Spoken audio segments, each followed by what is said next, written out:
Prabhupada ki jai, Guru Gaurang ki jai. I'm sorry I have not seen any of you, neither I know, but it's a wonderful opportunity to speak something on spirituality, Krishna consciousness. From my side, generally when a speaker speaks, at least he knows what is, who was sitting in front of them. So right now I'm sitting in front of the photograph of the deity. I hope if the phone doesn't work, the Paramatma will make to understand what I am speaking.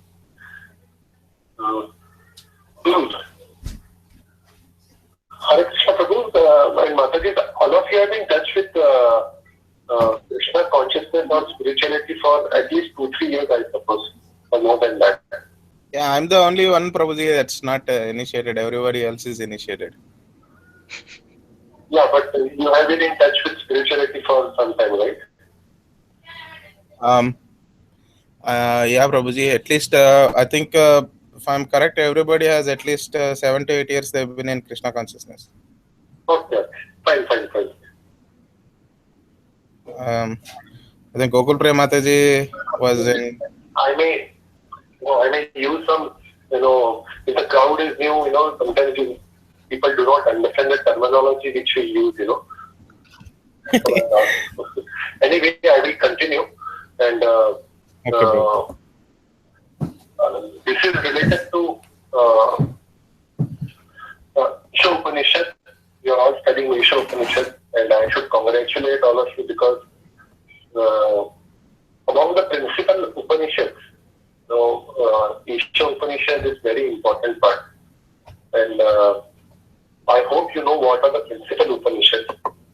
But anyway, I will just tell for just an academic information for all of you. Isha, Kena, Katha Upanishad, Prashna Upanishad, Mandukya Upanishad, Mundak Upanishad, and Taittiriya Upanishad, and Shvetashvara Upanishad. These are principal Upanishads which our Acharyas have studied. And Srila Prabhupada, because he had very short time, he could only give quotes to Isha Upanishad. Vaishnava Sannyasis, before Srila Prabhupada and even godbrothers of Srila Prabhupada, they have written commentaries on other principal Upanishads also. But for us, it is suffice because Srila Prabhupada has given an immense literature, immense voluminous literature for us to understand Krishna consciousness. I hope you follow what I am speaking. So if you don't follow, you can just stop me. So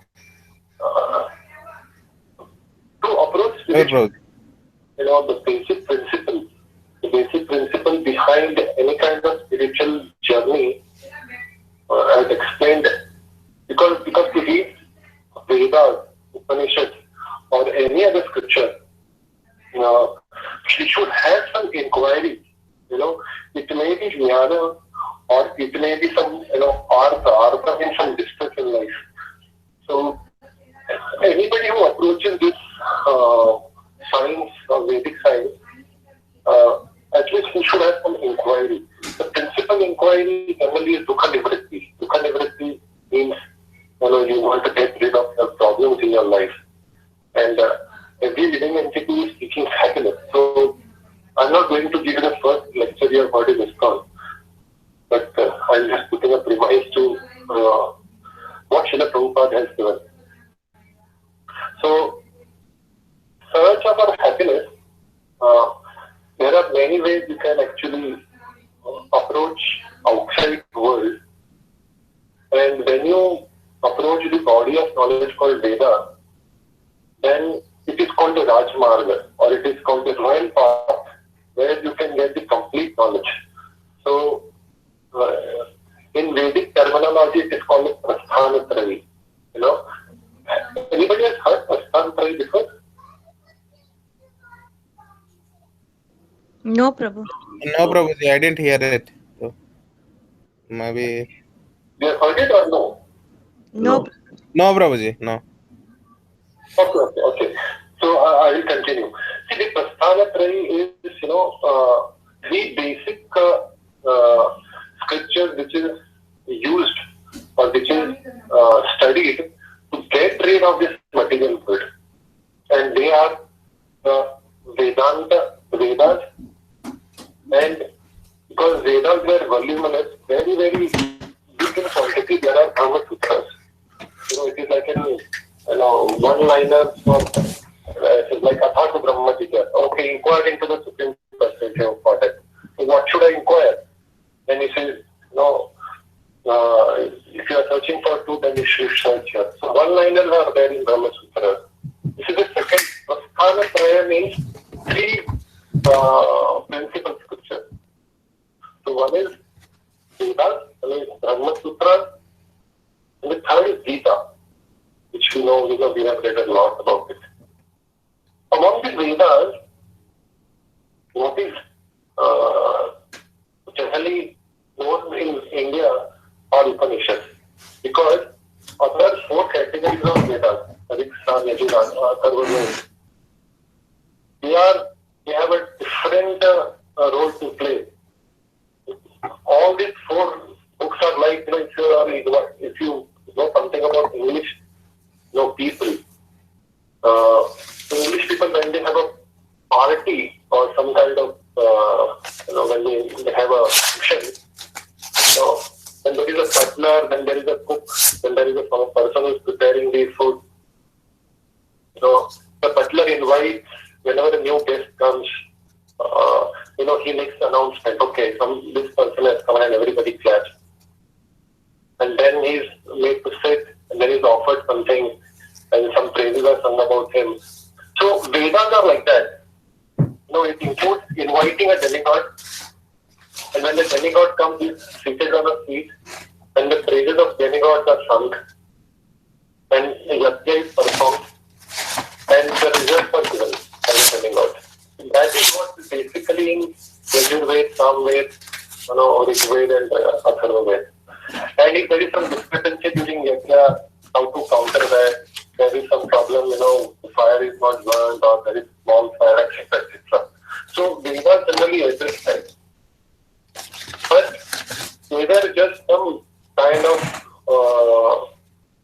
according to some kind of ritual, but the essence was not known. So Upanishads are the next part of Vedas.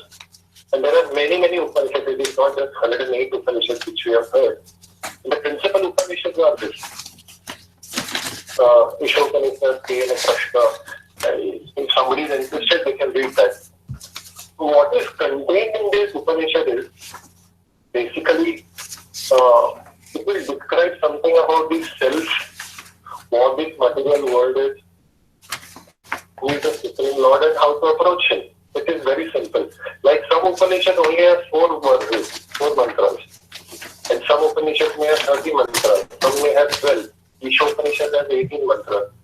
So, within those 18 mantras, a person is approaching Vedas and guidance, gets guidance from that. So, Prasthantrayi, or the 3 parts of Vedas, Brahma Sutra, Vedas, which is Upanishad, and Gita, all can guide a human who is just to get rid of the miseries. He can guide them to the final destination. So the basic idea of Upanishad is to help a living entity to transcend this material world. Are you able to follow till now whatever I am speaking? Yes, Prabhuji, thank you. Yes, Prabhuji. Okay. Fine. Now, if you see the creation on this material world, we can proudly say we are human beings or Manushya. Okay. And what Manushya has to do, Manushya means, if you read Bhagavatam, this word of many times it appears, Manushya. That means we have evolved intelligence. Mataji, there is a disturbance coming, Mataji, like some sounds. Prabhuji is talking. Now it is coming? No, Mataji, no. Okay, sorry, sir.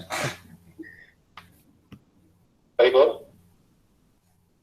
Okay.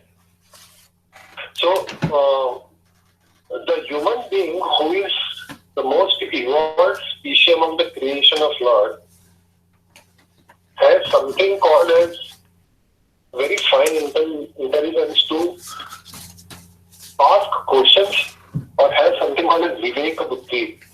Viveka means it can actually distinguish, it can question what is good and bad, it can distinguish what is happiness and distress.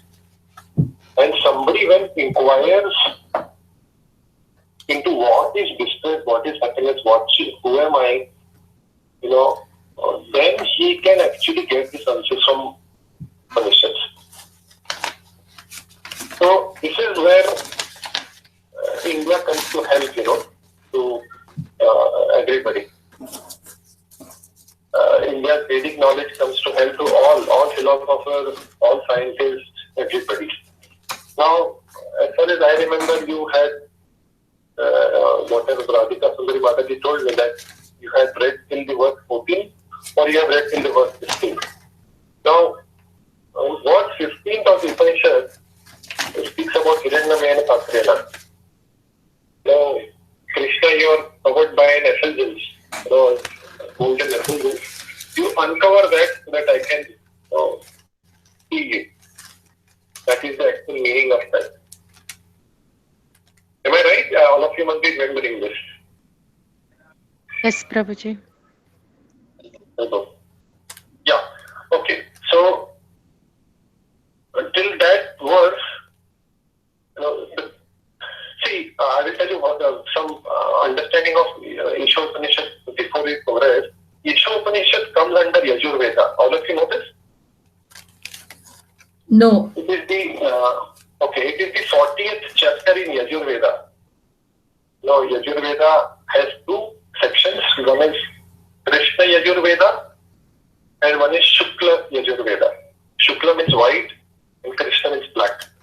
So there are two sections. And in Yajurveda's 40th chapter, which is in the Shukla Yajurveda, I'm just giving you some academic information. It is the 40th chapter is Isha Upanishad. Now, the invocation of Isha Upanishad, all of you must be remembering, it is Om Purnamada Purnavedam, right? Yes. You start reading Upanishad. The invocation generally, this invocation Om Purnamada Purnamidam is not just for Isha Upanishad. It is for many Upanishads. But very interestingly, why it is the invocation is chanted? The invocation has a very deep meaning, as Srila Prabhupada has explained, but I can give you some idea of what this Om Purnamada is. See, when I am trying to inquire into my problems, as Arjuna had inquired to Krishna about this problem, Krishna first tells him that you are a spirit soul. And if that is the premise of the discussion of spirituality, that means you are a spirit soul, then everything falls into place. Whether it is Karma Yoga, Jnana Yoga, Jnana Yoga, Bhakti Yoga. Unless and until I accept myself as soul, my spiritual journey will not start. Similarly, for Isha Upanishad, when the invocation is chanted by the Rishi who has chanted this Isha Upanishad, he says Om Purnamada Purnamidam. That means whatever has emanated from that Supreme Personality of Godhead, it is complete. Now, there are many questions which can come from this invocation.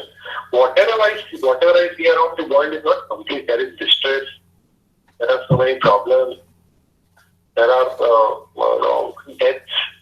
There is suffering. How can this place be complete? Have you questioned this any time for this invocation? Okay. It is a very impersonal talk I am doing because nobody is in front of me. I am speaking like, Hiranyamaya Patrena, so 15th verse. I am covered by some distance right now. So,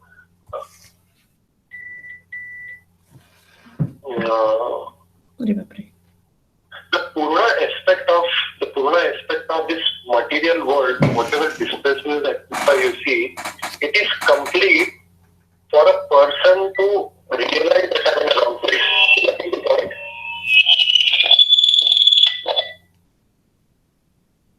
For the maintenance of the body, there is complete arrangement. But for liberation also, this place is perfect because you never get settled here. If you get settled, you don't want God, you don't want spiritual world. So the material world is designed in such a way, it is in such a complete design of Krishna, it is Purana, that you can get liberated from here. Because you get frustrated every now and then, either you get old, or somebody dies, or you become sick, or you have stress of the job. Every time you counter a problem, and therefore it's a perfect prison house. What is a perfect prison house? Prison house is not for settling down of the prisoners. It is to make them realize that you have to get out of here. So in that way, the Isha Upanishad in the starting itself, it says Krishna is complete, the living entity is complete, and all the creation created by Krishna, whether it is spiritual world or material world, is complete for his realization. So if you understand this, then you can actually know Isha Upanishad. Now in Isha Upanishad, as the word suggests, Isha is controller. So the entire science of Isha Upanishad is focused around that Lord, controller. It gives you the understanding of who is the Supreme Personality of Godhead. For instance, if you believe that there is no other scripture except Isha Upanishad in the world, then only 18 verses will help us to realize God. And they are very, very difficult words to explain, and therefore Srila Prabhupada gave purport to that. What you read in 15th verse, I'm just going to extend from there, try to explain all of you. Have you heard of David Attenborough?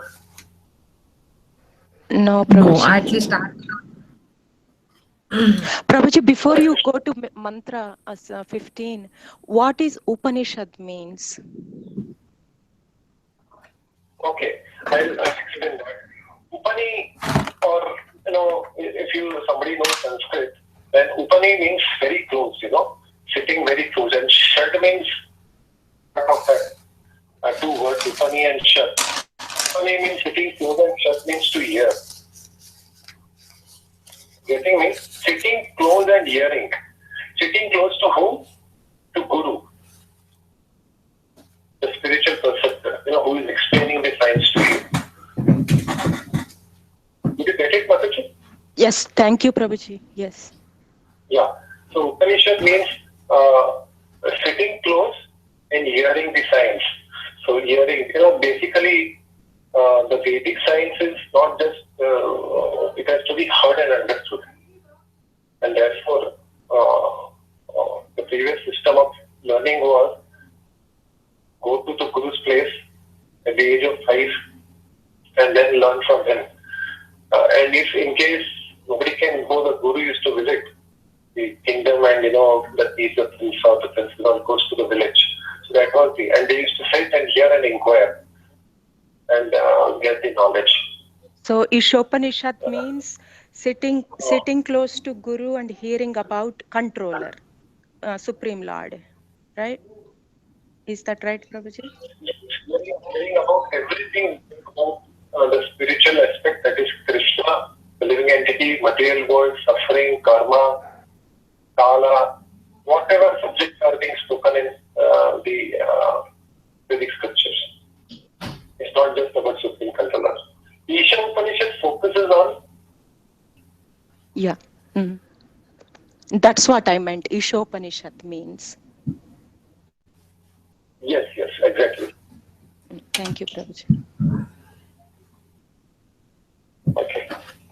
Should I continue? Yes, Prabhuji. Thank you.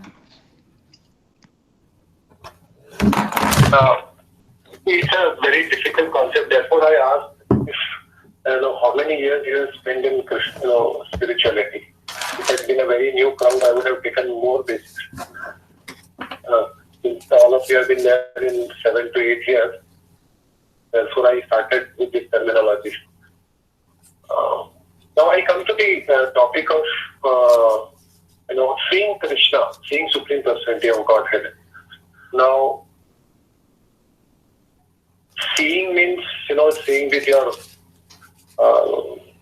physical eyes. This is generally what is meant by seeing in material world. As long as I can see, verify with my own eyes. Eyes are considered the most important sense, and we get all kinds of verification from our eyes only. Agar main dekhunga to hi I will accept. So anyway, that is a different topic to be discussed. Maybe sometime if I get time, we can discuss what is physics, what is visual seeing, what is metaphysics. Those are different subjects altogether. But basic principle is, if you read Gita, here in verse number 15, the Rishi is telling, "Oh Lord, remove this covering of yours so that I can see you." So the Rishi is asking Lord to reveal himself. Now, if you go to Gita, Bhagavad Gita, the first 6 chapters, they are describing about the living entity, the worshipper. And from chapter 7 till chapter 12, they describe about the thing which is to be worshipped, that is Krishna. And in this chapter, there is clear explanation of how to see Krishna. Now, I was referring to somebody called as David Attenborough. I don't know whether you have heard his name, but his name? No. Okay. What's his name, Prabhuji? David? Hare Krishna. What's his name? David Attenborough. You can type and see, in Wikipedia. Attenborough. Basically, if you see the number of degrees he has, he was born in 1926. I'm just trying to give a point that he's a naturalist and he worked for BBC for many years, around 50 years. And what was his job in BBC? Actually, he used to visit natural forests and describe, because being a naturalist, he used to describe that place, that forest, that mountain. And he made a journey from Afghanistan, that means to one end of the Himalayas, to Bay of Bengal, actually, where the Himalayas just end. And during his travels, actually, there are wonderful CDs about his travels, and it's a beautiful, series of things which he has covered the entire Himalayas. The point I'm trying to make is he worked in a natural environment. He was studying forests, he was studying the species, he was studying the people, the society. 50 years, people asked him, okay, do you believe, by seeing so much of nature, do you believe God exists? Have you seen the existence of God? If somebody stays in forest for 50 years, even tribal people, the trees or the hills, have something supreme. But this guy, David Attenborough, he said, according to my 50 years of experience, I actually do not believe there is something as supreme creator. Getting the point? Now, the deficiency Mr. Attenborough faced is he was seeing the entire natural thing, like the entire Himalayas which he visited, or whatever coverage he has done for other forests. He was not taking the guidance of Guru, or he was not taking the guidance of his own internal vision to understand what is behind all this. Because he is a very famous person, he is given the title Sir David Attenborough. He could not give the essence. What 7th chapter of Gita does, now I am coming to that. 4th chapter of Gita says, to approach spirituality, you require a person who actually knows about the truth. तद्विधिप्रणिपातेन परिप्रश्नेन सेवया उपदिक्षन्ति ज्ञानिनः ज्ञानिनः तत्त्वदर्शिनः. Who has known the tattva, who has seen the tattva, that person only can guide it. So, in spite of his 50 years he spent, he could not actually see the Krishna. Now let me take a verse from 7th chapter that Krishna is telling Raso Matsupantaya. Have you heard this verse? You might have heard it. Yes, Prabhuji. Pantaya means I am the taste of water. Next.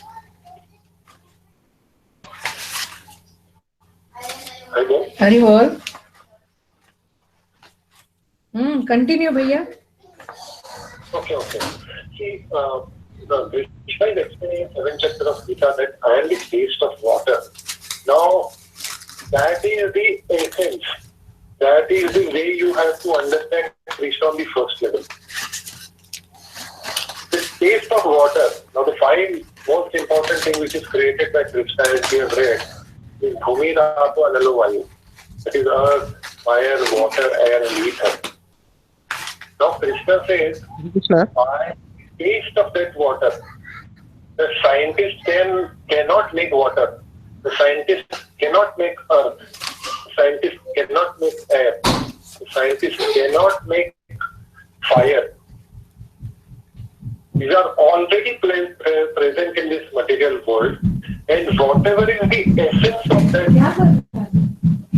that particular material, that is Krishna. I will try to give an example. You take, Prabhupada explains this analogy. If you take a medicine, let us say if you take a pill, what cures you? It is not the chemical combination of the medicine.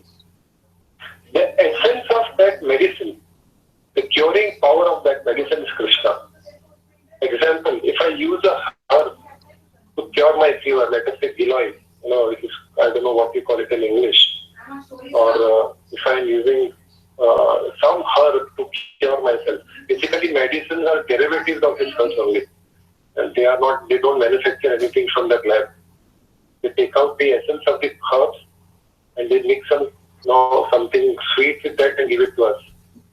So that principle thing which cures us in the medicine.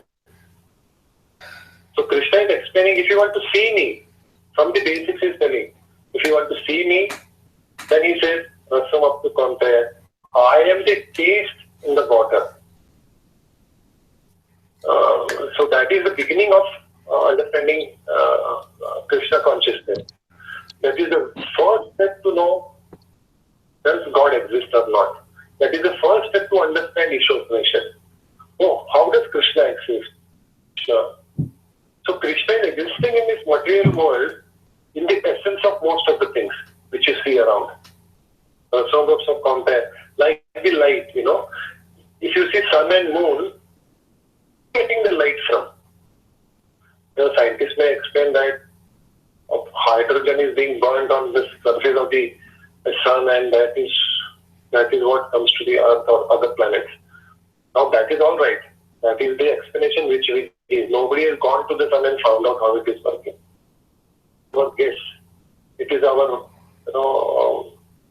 scientific formulas which we have derived. But the light which is coming to us, Krishna says, I am light of sun and moon. The luminous property. You cannot write down what is light. Just as, I am coming to the subject metaphysics again to all of you. I hope all of you know this verse. If you get confused, you can stop me. I am trying to make the lecture very simple. Explain what is red color, Can anybody explain what is red? What is something red as red, What is what, Bhaiya? Red color. Red color, okay. Yeah. Color, nobody can actually write down what is red color. We have just defined few things. So similarly, taste of water, the light, the earth. When Krishna says, Bhumi, Rapo, Analo, Vayu, Kham, Mano, Buddhi, Revacha, Ahankar, Ityanya, Bhinna, Prakriti, Ashtaga. these are my creations. Same chapter, 7th chapter, Krishna is trying to explain he is a taste of water. So the taste which you get when you are thirsty, when you are extremely thirsty, and the satisfaction which you get by drinking water, the taste which you get, that is Krishna. It is first step to understand the way you can see Krishna. 15th chapter, the Rishi's 15th mantra in Ishopanishad, Krishna is want to see you, Krishna. As Arjuna had asked, oh Krishna, you show me your form in 11th chapter of Gita. And Krishna says, you cannot give it your eyes, I will give it your eyes. So, with devotional service, when you start performing devotional service, then you can get the knowledge, get the vision to understand Krishna. I'll give you a daily example. Just like if the mother is working inside and the child comes from the school and the mother is not aware, so she goes to the door and she sees the shoes of her child, Oh, these are the shoes of the child. So that means she has come. Now the child is not present in front of the mother, but because the shoes are there, she knows oh, the child is at home. She has returned back from the school. So this, the shoes, just by seeing the shoes, you can understand the child. Similarly, if I experience the taste of water, then I can understand, oh, this is coming from Krishna.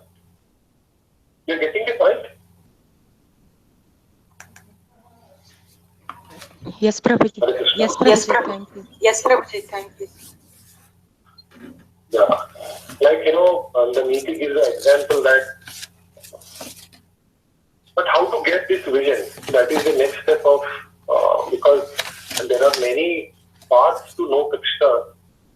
Srila Prabhupada has given us the marga of Bhakti Yoga, which is very simple for us.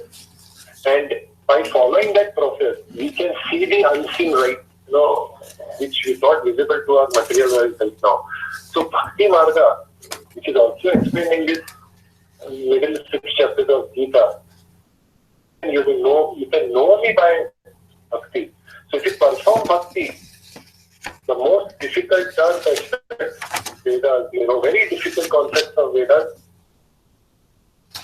can be realized by a person if it performs Bhakti Yoga. Bhakti Yoga means it's a process. It can be chanting. It is chanting of holy names, following some principles. And when you follow all this, the divinity which you are seeing in water, the divinity which you are seeing in sun, moon, when you are tasting sugar, when you are tasting vegetables, when you are tasting milk, experiences you are getting through your senses, the divinity within that. You can also see the divine, that is Krishna, by following the process of Bhakti Yoga, which is the simplest form of yoga for Kali Yoga. And holy name, generally people feel holy name, we just conclude with all this. The holy name, kya hai holy name? Holy name is, Vedas originate from sound, which is also coming in 7th chapter only. Pranava sarva vedeshu. That means Pranava is Om. So Om is just a sound, I have given a lecture on what is sound, what is acoustic, what is the meaning of sound. Any sound, if I just probably complain that there is some noise, that noise is also sound, but it doesn't have any meaning. But if I say Radhika Sundari, then I'm addressing to a person, Radhika Sundari Maharaj. Similarly, when I'm saying Krishna, when I'm saying Om, this particular sound signifies or actually addresses to Krishna. And some sound, everything was created. Now, this is Sonic theology, a different subject, Shabda Brahman. But if you chant the holy name, this particular Krishna, the divinity of Krishna will become more and more clear to all of us. Therefore, Ishopanishad, in essence, it gives information of the Supreme Lord. of the ways which Rishi is praying in these final verses. Rishi is praying to Lord. Prayer is also Vandanam is one of the ways in Bhakti Yoga to address to Lord so that He can liberate you from material world. So try to give some justification to, because it was a very short time for me. There are two ways to realize Lord. One is to approach Guru, and one is to make your own, use your own intelligence and approach it. But it is difficult to, because the knowledge is so vast. This Ishopanishad itself, Ishopanishad is also very difficult to understand, very difficult because it is a very short, Srila Prabhupada took it. Otherwise, if you take Taitariya Upanishad or Shvetashvara Upanishad, very big, they are voluminous, they are loads of parts, so Srila Prabhupada gave Srimad Bhagavatam to us and Bhagavad Gita, and through his realization and his recommended processes, we can also gain the benefit. We can also actually see Krishna. That he is within atoms, he is the creator. So many things can be understood just by following the Bhagavad Gita. It's a realization, part of realization. So I'll end here. I do not know how much I'm supposed to speak and how long I'm supposed to speak. And because the topic is little boring. Hare Krishna. Thank you, Prabhuji. One of the mantras talks about. Can I ask you a question on one of the mantra that we covered so far? Yes, you can. I can try to address to that. You can ask. When it comes to discussing Krishna's personal feature, Krishna's attributes, one of the verse talks about he is with no veins. Let me open that mantra so that I can mention it properly. Okay. I got that mantra. Yeah. That is the question.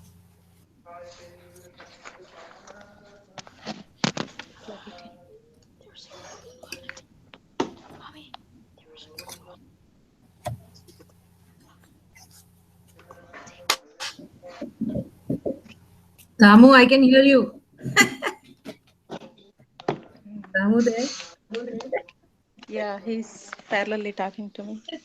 I can hear Damu. Hey, Damu, how are I you? know the verse.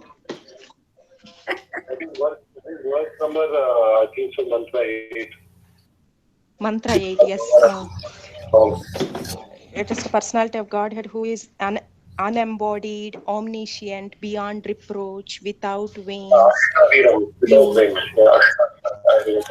uncontaminated, the self-sufficient philosopher who has been fulfilling everyone's desire since time immemorial.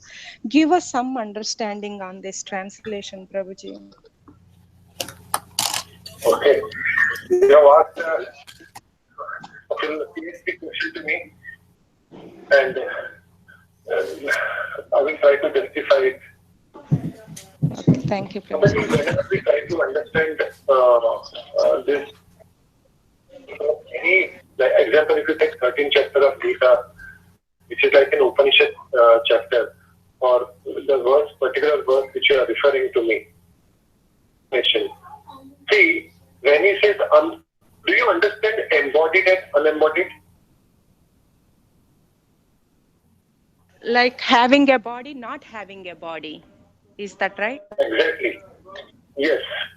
So, when I say unembodied, when I'm addressing to Krishna, the Supreme Truth is unembodied means Krishna is not having a body like ours. What does that mean? That means our body, it has 6 phases. Our body gets into conception, takes birth, it grows, it maintains, it has byproducts, it dwindles and it dies, right? That is the meaning of embodied. You are following, Mataji? Yeah, yes, Prabhuji. Mm-hmm. Yeah. So Krishna's body is not like that. So this is the first explanation of unembodied. Krishna's body does not have the constraints of this material world and it does not follow the laws of this material world. That drinking birth, dying, having to go through sickness, all those aspects of the material. So that is the meaning of unembodied. So omniscient is all knowing because it's present everywhere. All this. Now without veins again comes to the aspect of unembodied, See, we have veins in our body, right? Right. Yes. Yeah. So the Lord does not have that.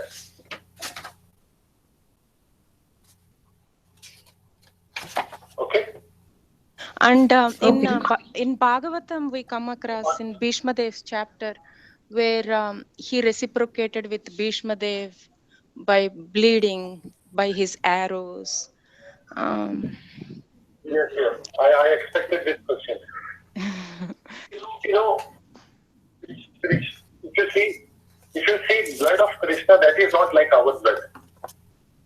If you read Rishabh's pastime of Bhagavatam, I'm just speaking of a pure devotee. A pure devotee stool was fragrant. Can you believe that? No. Now, this is the explanation of Srimad Bhagavatam. Coming from that context, what to speak of blood of Krishna? Every aspect of Krishna is Chinmaya. Chinmaya means beyond the material. See, my experience of this material world I will have this question. Oh, unke isme se bhi blood aaya tha. So blood came from his body. Now this body, when we get blood, if from Krishna's body the blood comes, it is not like our blood, You're getting the point, Mataji? Okay. Okay. That is the meaning of transcendental. Transcendental means it is not material. I will give you an example. I hope you will understand this example. When Radhika Sundari had come to India, I was giving this analogy to her. When I want to know who is Radhika Sundari, I will say Radhika Sundari is not man. Radhika Sundari is not tall. Radhika Sundari Mataji is not Skinny. American. Radhika Sundari Mataji is not African. It's not skinny. Okay? She is not slim. So I am giving some negative idea about Radhika Sundari. That means positively Radhika Sundari is something else. Yeah. I see, Prabhuji. Thank you. See, how does Upanishad explain a concept which is not possible for us with our material understanding? It will give you ideas from our material experiences with a negation. Good point. He doesn't have veins. That means he doesn't have veins like us. He must be having veins, but not like us. Or he doesn't have a body. He has body, but not like us. You got the point, Maharaj? Yes, our body is the main misery causing thing. So for Krishna, it is not. Yeah, and it behaves material laws. It is under the purview of this material world. If there is cold, my body feels cold. If there is so much heat, when sunshine, I feel heat, I suffer. So my body actually reacts to the material nature. So when I am trying to explain Krishna, who is not material, whose body is not material, but since we don't have experience of spiritual world, of a spiritual body, I need to give examples from material world to give that idea to you. That is what Upanishad does. Okay. When I say Radhika Sundari is not American, that doesn't mean she does not belong to any country. She belongs to India. She's not when she is not men, that means she is a woman. You getting the point? Yeah. Yes, Prabhuji. That is the explanation which is expressed in this particular verse. The self-sufficient philosopher who has been fulfilling everyone's desire since time immemorial. The self-sufficient philosopher means, just ending that word, that means he is Atma Rama. Now, if you read Bhagavatam, when there was discussion between Lord Chaitanya and Sarvabhauma Bhattacharya, they discussed the word called Atma Rama Sumoniya Nirdanka Upyokkhane. So this particular word gives 61 examples, 61 ways of explanation of this. Self-sufficient philosopher means he knows the entire philosophy and he does not require this from somebody else. Completely self-sufficient. Right now, discussing, what we call Isha Upanishad to understand something. Krishna does not require that. He's self-sufficient philosopher. Manishi. That is the word meaning. Manishi. Manishi. I discussed Manishi. Even human beings are Manishi, but they are not self-sufficient.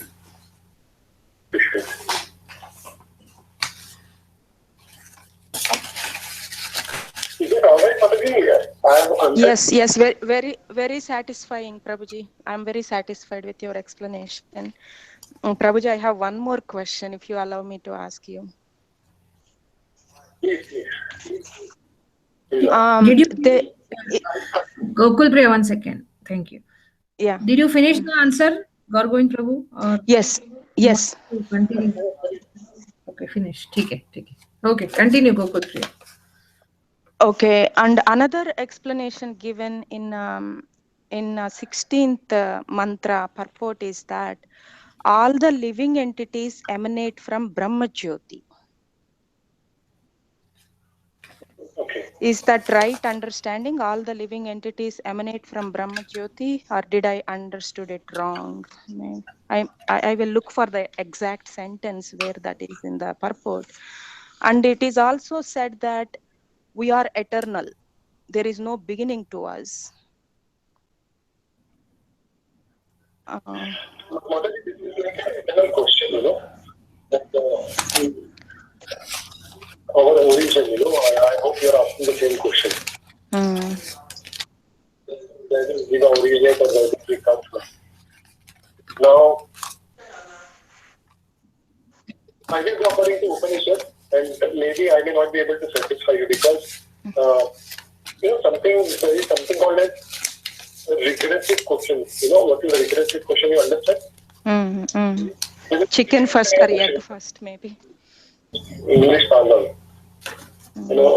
But if I give you answer, then you may ask a counter question which will dispute the previous explanation.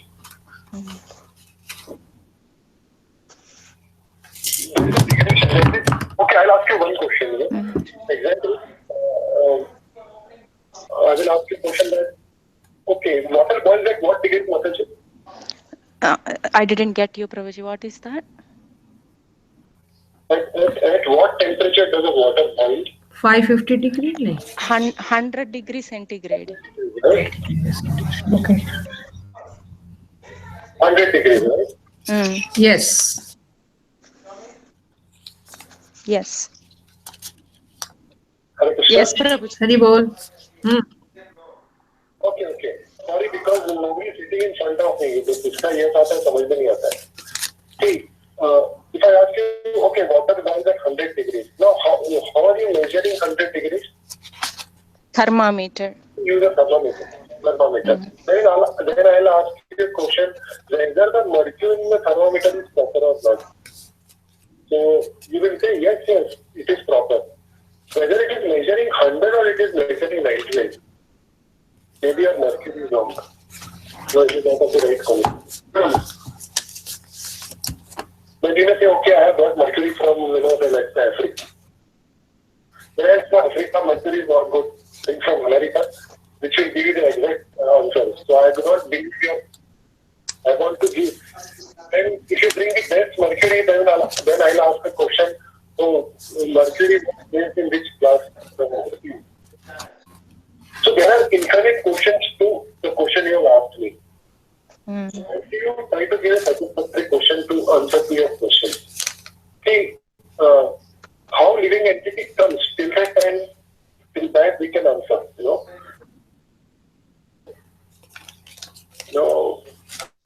That itself is, you have to imagine what Brahman is. It is not an easy explanation. Do you know what Brahman is? Of effulgence of the Lord. Yes. How do you just like a sun has his brightness, Lord has his brightness. Yes. That's the only understanding we can give of Brahmajyoti, right?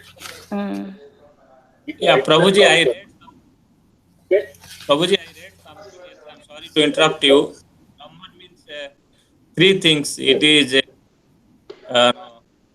Supreme Brahma or Bhagavan himself, and Brahmajyoti, as well as human being also. But there is between them. But should I continue? Yes. Yeah. So the Brahmajyoti is not just light. First, you have to get that idea away. Okay, it's just like sun has two aspects. Sun has light and heat. Okay, those are the only two properties which we can define sun as. But Brahmajyoti is not just effulgence. Brahmajyoti is something which is conscious thing.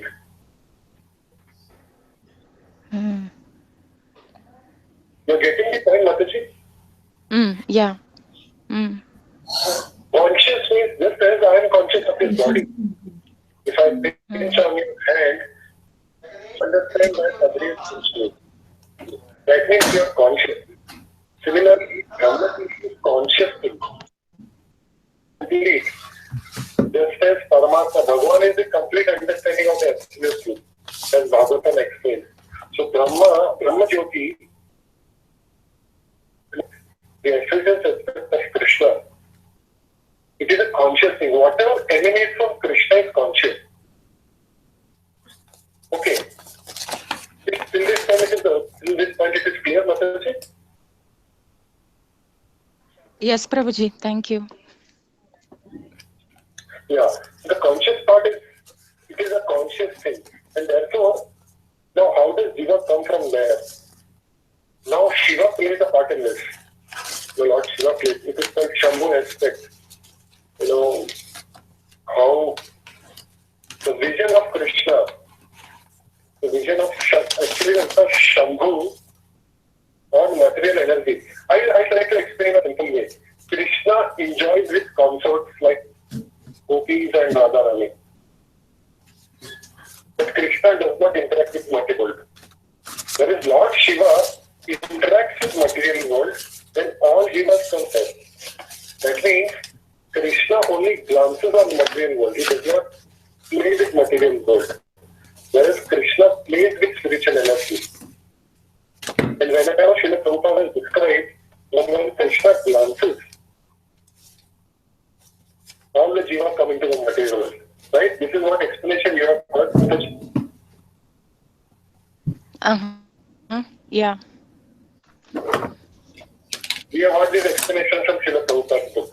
This vision of Krishna is Shambhu, Lord Shiva. Interaction with Prakriti, where this body is now.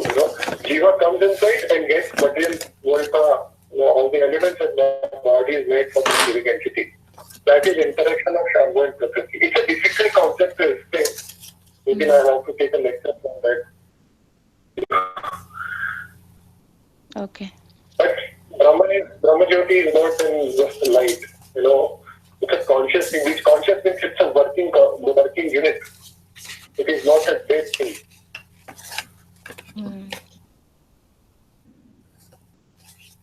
Maybe next time, Mataji, I will give you a better explanation because I require time to explain this. Okay, sure, Prabhuji. Prabhuji, when you are researching more on this, one more thing to look into also is like there is Nitya Baddhas and Nitya Siddhas. Two kinds of living emanations, maybe. Yeah. I don't know. I got confused on that as well. Previous question on this. So, we'll have to sit and discuss this, Mataji. It doesn't mean that I'm avoiding a question. No, because we have one more question, how are we different from Nitya Siddharth. Why he took the decision of coming into material world? Why the Nitya and Siddharth did not take it? You know, so all these questions come when we give explanation of this. Okay, So thank you, Prabhuji. Take a class for this Mataji and try to give satisfactory answers from purports of Srila Prabhupada and different acharyas. Okay, thank you, Prabhuji. Anyone else has questions? Rath Yatra Prabhu, koi prashna? Hari bol. Rath Yatra Prabhu, can't hear you. Unmute Prabhu. You're muted. Something. Yeah, I'm sorry. Mataji, Hare Krishna, Dandavata Pranam, Mataji. I have nothing. It was a nice explanation. So, thank you, Prabhuji, so much. I'm nothing at this point. And thank you for the patience hearing too. All of you asked me to discuss issue Upanishad. First of all, I thought discussing Upanishad is like it's like sitting in front of Guru and having some discussion. So many points are there in Upanishad to discuss. I will tell you one short way what all points of Upanishad discusses. It discusses Brahma Vidya, it discusses what is Brahman, it discusses wisdom of material world, it discusses absolute unity, it discusses ignorance, it discusses seed of samsara, it discusses Parabrahman, it discusses ego, it discusses selfishness, desires. So many concepts are there in Upanishad, which is discussed in Ishopanishad also. The nature of self, the nature of supreme self. So I think half an hour of lecturing doing the summary Ishopanishad would be very difficult for me at this. I'm sorry if I have been insufficient and making some proper work to explain this work. But I hope Shyam Sundar Prabhu will come and cover it properly for all of you. Hare Krishna. Mani Prabhu. Mani Prabhu. हरे कृष्ण माताजी. प्रभु जी कोई प्रश्न है आपको? No माताजी, नहीं. I'm good. Thank you Prabhu ji for the class, very nice. Jai. Mataji, next week also Shyam Sundar Prabhu is not there, right? Will you be able to? Will Prabhuji will be able to spend with us next week also, Gaur Govind Prabhu? Yeah, he'll be there next week also with us. So, yeah, that will be great. Okay. Yeah. So, all right. Yeah, you have to take some time to do because I was in very short time. So, I just gave something, especially when it's become Upanishad. Mataji, Prabhuji in India or he is in US, where from Prabhuji is speaking? He's my brother. He lives in Pune. I know that part. Okay. From Pune. India, yeah. But I'll request him to share one pastime of what he had been with Radhanath Maharaj. One very nice where, he can share with us. Yeah, please, Mataji. I will share something very important because Mataji will ask you some very good questions. I will tell you a story and end because my civilization with Maharaj is not that more important than Mataji, who is asking questions right now? Gokul Priya Mataji. Okay. Gokul Priya Mataji, most of Yes. the experts even in Upanishad, they are very, very, the concepts are very, very deep. The best way to realize is service to Guru, service to a spiritual master, whoever he may be, Radha, Maharaj, any spiritual master of any institute, wherever you are approaching to get the knowledge. The basic principle which is given in any Upanishad, any Shastra, this service comes by following the process. So, there is a wonderful story of Totaka Acharya. You have heard this name, Totaka Acharya? No, we He didn't. was follower of Shankar.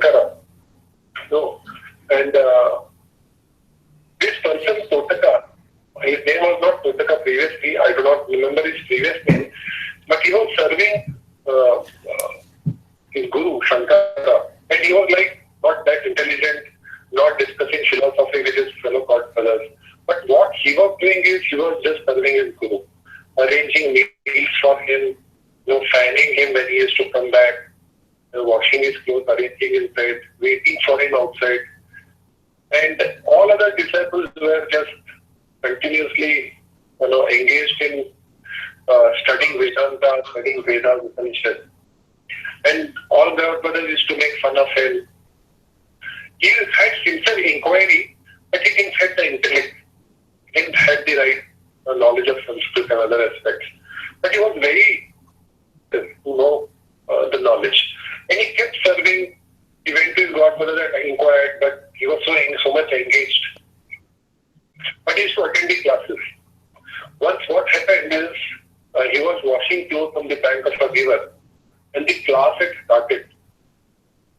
And all of them were sitting, but he didn't come, And all the students were asking, asking the guru that why is Totaka not there? And I think he's not interested, he's not understanding anything, and he's with his menial services.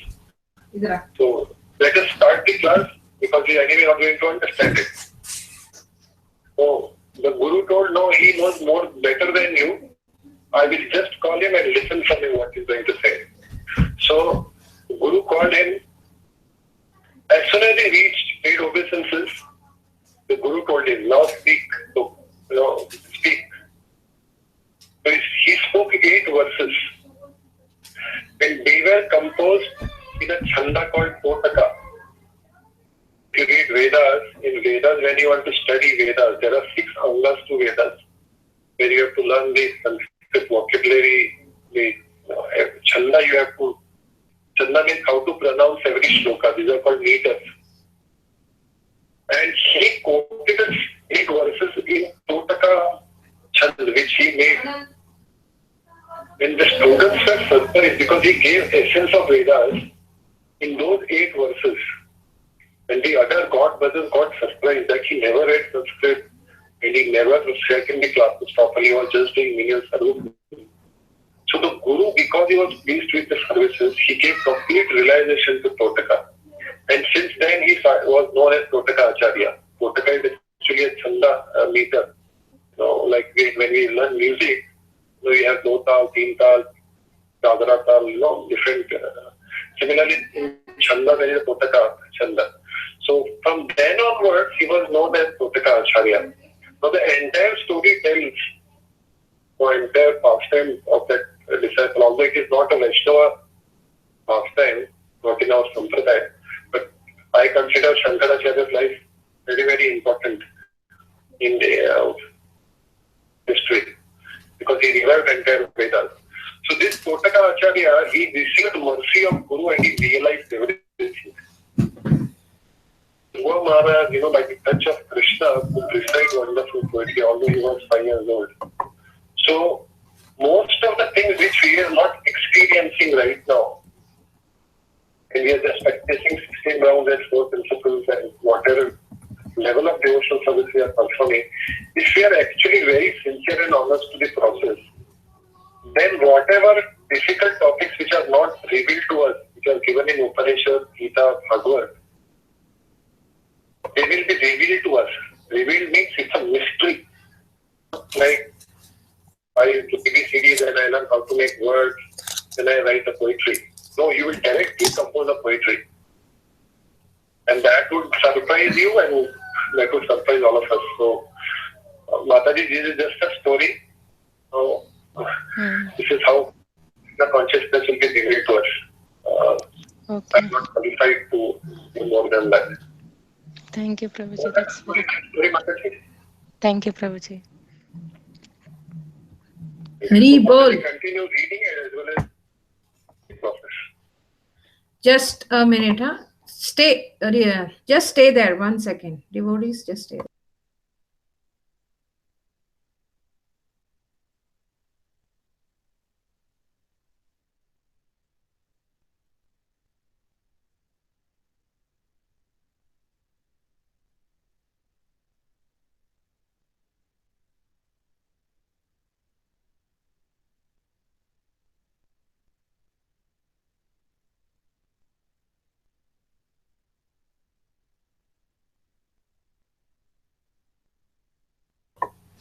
Hari bol.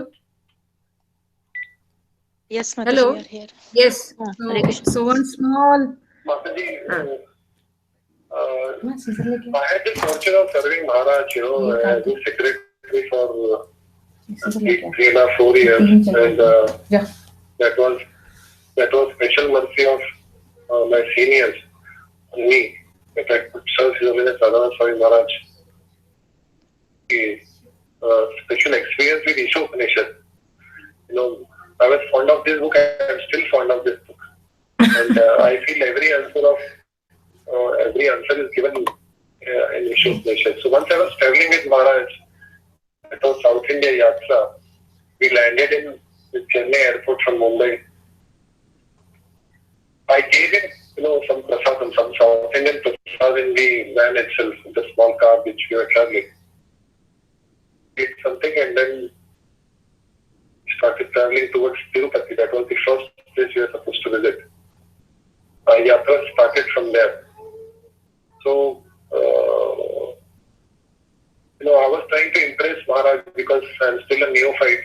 I took out Isha Upanishad and started reading.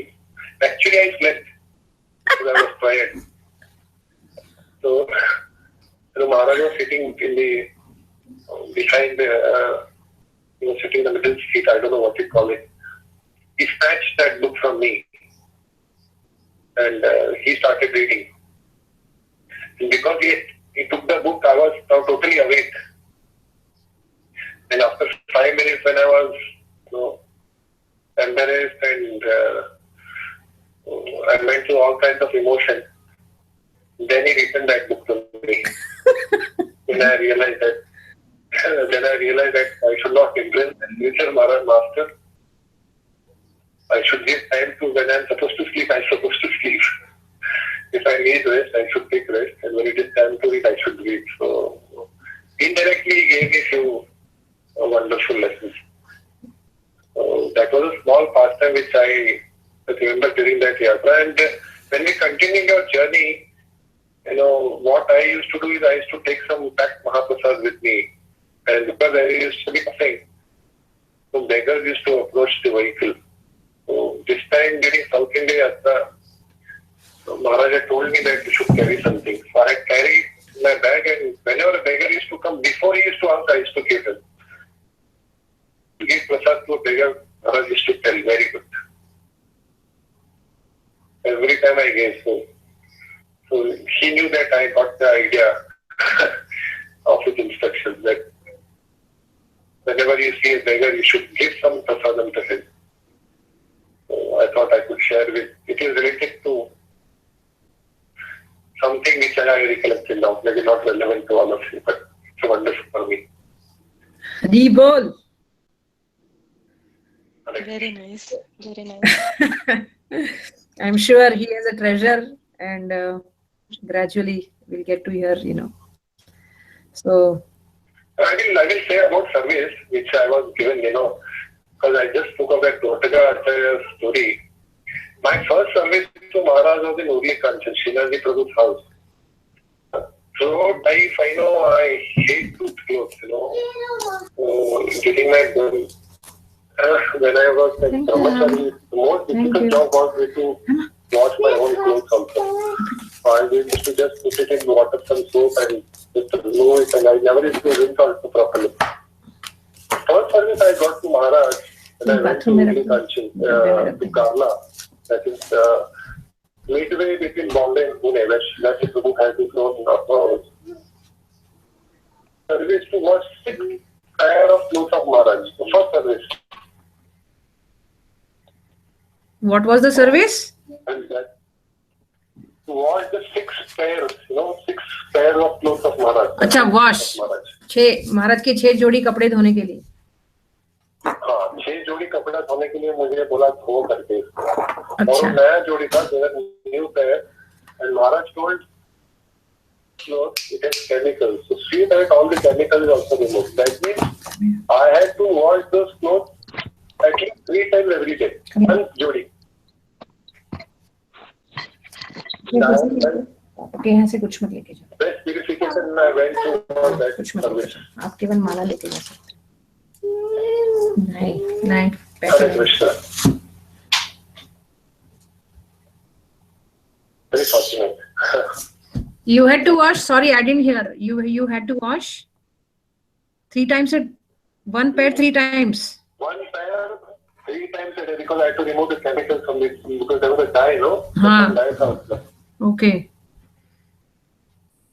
तो मेरे लिए वो struggle कि कपड़ा धोने का interest ही नहीं था मुझे. महाराज का कपड़ा धोना लोगों को लगता रहेगा फॉर्च्यून है, लेकिन 6-8 टाइम धोना हरे कृष्णा हालत खराब हो गया था. I don't know if you have experienced this, Gauragovind Prabhu, but many times in New Vrindavan, when Shyam Sundar Prabhu would bring Maharaj's clothes, they would, he would sweat, but it would not smell like sweat. This was my experience. I don't know if you experienced the same thing. It would just be very fragrant. Of course, he would. It is nice to hear that, but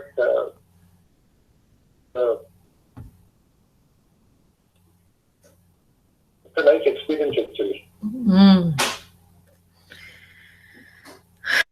Anyway, thank you so much for the nectar, and it was nice.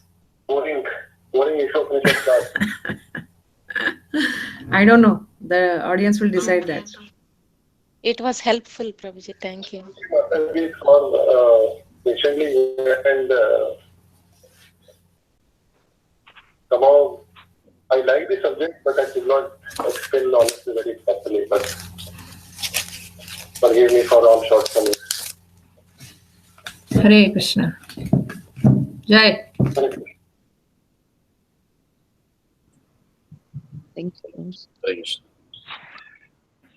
Dandavat. Hare Krishna. Right. Thank you, Mataji. Thank you, Mataji. Hare Krishna.